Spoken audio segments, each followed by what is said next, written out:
Thank you very much. Thank you so much. I'm so grateful to be a recipient of this award and to be keeping such extraordinary company.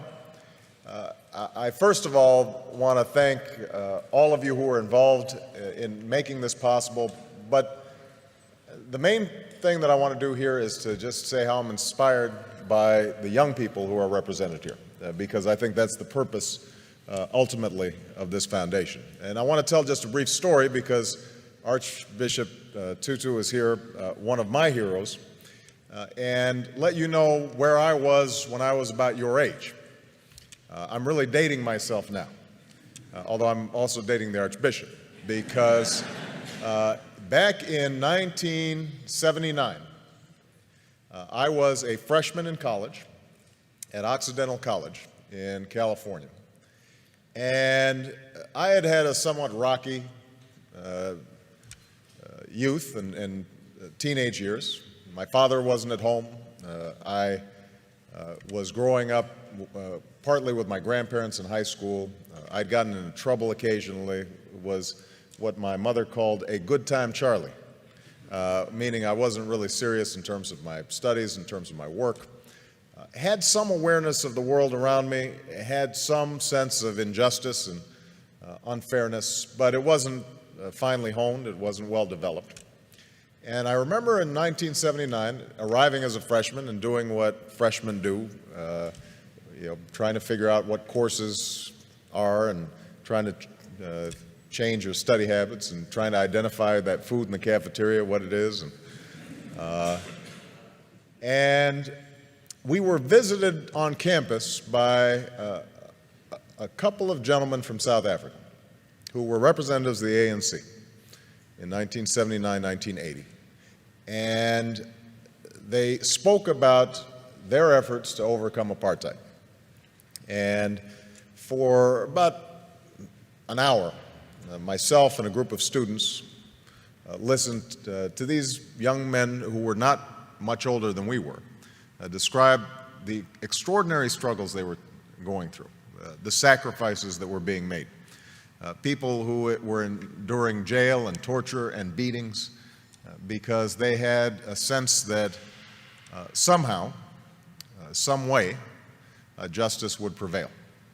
And that brief meeting, I think, in some ways changed my life, because what it told me, first of all, was that ordinary people can do extraordinary things when they're given an opportunity. We sometimes think that our leaders have to have fancy degrees or well-educated or some public office somewhere. These young men had none of those things. But what they possessed was an anger over injustice that they were able to channel in a constructive, positive way. And I thought to myself that they gave me some sense of the direction that my life might go. And so I became active in the anti-apartheid movement on campuses. And I'm not sure we were particularly effective. As I recall, Occidental College continued to refuse to divest despite the various protests that we organized as students. I transferred to Columbia, and there was similar resistance on Columbia's campus. But over time, I like to think that I was part of that mosaic that applied pressure and ultimately helped those in South Africa achieve the extraordinary liberation that I would witness almost 10 years later as a law student. And I remember the image of Nelson Mandela walking out of prison and understanding that a seminal moment in history had occurred and that Mandela's long march towards freedom was not his alone, but was part of thousands of footsteps, of millions of footsteps of people all around the world.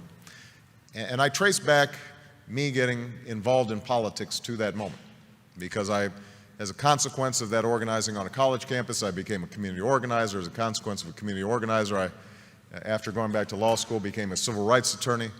As a consequence of being a civil rights attorney, I entered the state legislature, and I now stand before you as a United States Senator and as a candidate for president.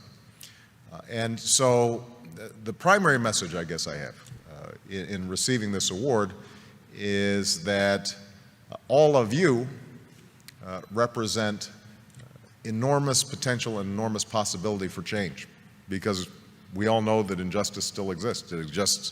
It exists here in the United States, in every poor neighborhood, and every inner city, and every rural community, all across the country.